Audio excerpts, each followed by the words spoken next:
తల్లిని చెల్లిని మెడబట్టుకుని బయటికి గెంటేసింది ఎవరు? ఎవరు? సొంత బాబాయిని లేపేసింది ఎవరు?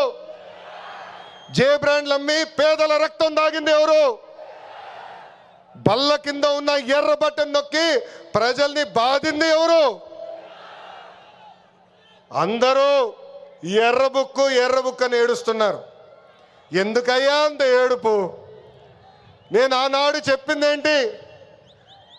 ఎవరైతే చట్టాన్ని ఉల్లంఘించి ప్రజల్ని కార్యకర్తలు ఇబ్బంది పెట్టారో చట్టపరంగా వాళ్ళపైన యాక్షన్ తీసుకుంటానని నేను చెప్పా. ఈరోజు ఎర్ర బుక్ కాదు కదా, ఎర్ర రంగు చూస్తేనే వణికిపోయే పరిస్థితి వస్తుంది. ఎర్ర బుక్ అంటే ఒకడికి గుండుపోటు వచ్చింది.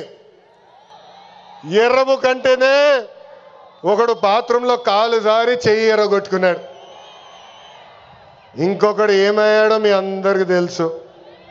అర్థమైందా రాజా? అర్థమైందా రాజా? సమాజమే దేవాలయం, ప్రజలే దేవుళ్ళు అన్నారు అన్న ఎన్టీఆర్. అందుకే మనం 6 శాసనాలు ప్రకటించాం. తెలుగు జాతి విశ్వఖ్యాతి, స్త్రీ శక్తి, యువగలం, పేదల సేవల్లో సోషల్ రీఇంజనీరింగ్, అన్నదాతకు అండగా కార్యకర్తలే అధినేత.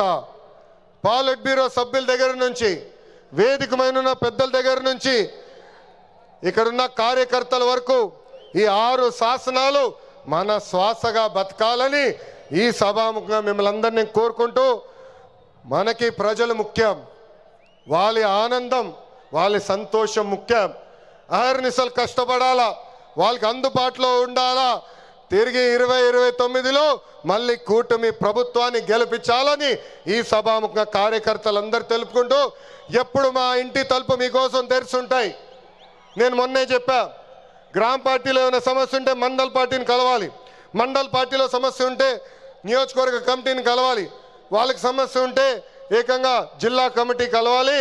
వాళ్ళు కూడా సమస్య పరిష్కారం కాకపోతే ఎప్పుడు నవ్వుతున్న మన అధ్యక్షుల వారు పల్లా శ్రీనివాస్ గారిని కలవాలి. ఆయన వల్ల కూడా అయిపోతే మీ లోకేష్ మీకు అండగా నిలబడతారు, మీ సమస్య పరిష్కరించే బాధ్యత నేను తీసుకుంటానని పసుపు సైన్యానికి ఈ సభాముఖంగా నేను హామీ ఇస్తూ, ఈరోజు గౌరవ ముఖ్యమంత్రి గారు చంద్రబాబు నాయుడు గారు వేదిక పైన వచ్చినప్పుడు ఒక పాట పెట్టారు. ఆ క్షణంలో నాకు చాలా బాధేసింది. ఎందుకంటే ఆ పాట వినిన తర్వాత గౌరవ ముఖ్యమంత్రి గారిని నేను రాజమండ్రి జైల్లో మొదటిసారి కలిసిన సంఘటన గుర్తొచ్చింది. చాలా బాధేసింది.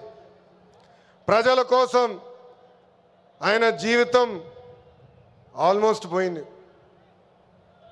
అక్టోబర్లో 2003 బాంబ్ బ్లాస్ట్లో నక్సలైట్లు ఆయన పైన దాడి చేశారు. నాడు నేడు ఎప్పుడు ఆయన ప్రజల గురించి, ప్రజల భవిష్యత్తు గురించి ఆలోచించే వ్యక్తి. అలాంటి వ్యక్తికి ఎందుకు దేవుడు ఆనాడు ఈ పరీక్ష ఇచ్చాడా అనుకున్నా. ఇప్పుడు అర్థమైంది. తెలుగు ప్రజలు తిరిగి చంద్రబాబు నాయుడు గారు వెనక నిలబడేదానికి దేవుడు మనందరికి ఒక పరీక్ష పెట్టాడు. ఆ పరీక్ష జయించాను. అందుకే ఈ రాయలసీమ గడ్డ తెలుగుదేశం పార్టీ అడ్డ అని తెలుపుకుంటూ, నాకు ఇంత అద్భుతమైన అవకాశం ఇచ్చిన ఈ పసుపు సైన్యానికి పేరు పేరున నా హృదయపూర్వక ధన్యవాదాలు తెలుపుకుంటూ మీ అందరి దగ్గర నుంచి సెలవు తీసుకుంటున్నా. జోహార్ అన్న ఎన్టీఆర్, జోహార్ అన్న ఎన్టీఆర్. చంద్రబాబు నాయుడు గారి నాయకత్వం, చంద్రబాబు నాయుడు గారి నాయకత్వం. వందే వందే, జై హింద్.